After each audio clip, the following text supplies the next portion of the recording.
Pakistan cricket team کے سابق کپتان اور مین آزر راؤنڈر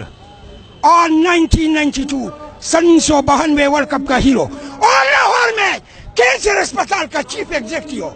اور اس وقت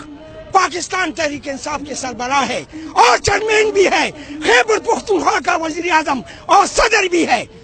اور 4 مہینے 6 دن 126 دن ریکارڈ ساز کرنے والا، جوڈیشنل کمیشن کا وعدہ پورا کرنے والا،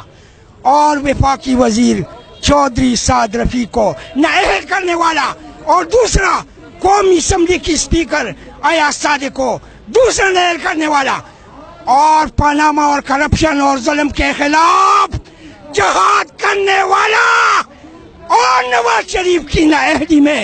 اہم کردار ادا کرنے والا، اور نئے آنے والے پاکستان کے مستقبل کے نئے وزیر اعظم